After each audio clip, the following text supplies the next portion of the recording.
Hi friends, Jubilee సునీతమ్మ గురించి వాళ్ళ బ్రదర్ ఏదో అంటున్నాడు, చూద్దాం ఒకసారి. మా ఫ్యామిలీలో ఫ్రెష్ గా ఈమె ఎప్పుడే బయటకు వచ్చింది కదా, చేయగలదా లేదా అని చెప్పి మాకు తెలుసు. అది చేయలేదు కాబట్టి ఇది అనవసరంగా మళ్ళీ డ్యామేజ్ అవుతుంది.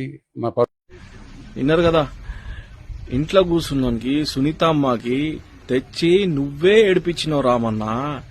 420 రామన్న నువ్వే ఏడిపించినావు. ఖాళీపీలి ఒక ఆడబిడ్డ ఉసురు తీసుకున్నావు నువ్వు. ఎవరేమన్నా నీకు టికెట్? వాళ్ళకి క్యాన్వెసింగ్ చేయడానికి కూడా రాదు. వాళ్ళకి రాజకీయాల గురించి ఏమీ తెలియదు, బయటికే రాలేరు ఇప్పటిదాకా. మీ మాగంట గోపీనాథ్ మీ బినామీ అని ఇచ్చినావు ఆ టికెట్. ఎందుకంటే మీ దొంగతనాలు మొత్తం బయటపడితే, ఏడా కబ్జాలు ఉన్నాయి అవి మొత్తం బయటపడతాయనా. ఇసుంటే చిల్లర రాజకీయాలు ఆపుకోరామన్నా నువ్వు. ఇప్పుడు దుమ్మొత్తి ఇప్పుడు చెంచుకుంటున్నావు కదా, కాంగ్రెస్ లో డ్రామా అంటున్నారు, ఏడుస్తాయి కూడా అది ఇది అని. కొత్త కొత్త మ్యాటర్లు దొరకలేవు నీకు ఏవి. ఇంకొక మాట, మీ పార్టీలో ఒక్కడన్నా మంచోడు ఉన్నాడా? పబ్లిక్ సేవ చేసేవాడు ఒక్కడున్నాడా? అందరు తిని దొబ్బేటోళ్లే ఉన్నారు కానీ ఒక్కడు బాగాలేడు.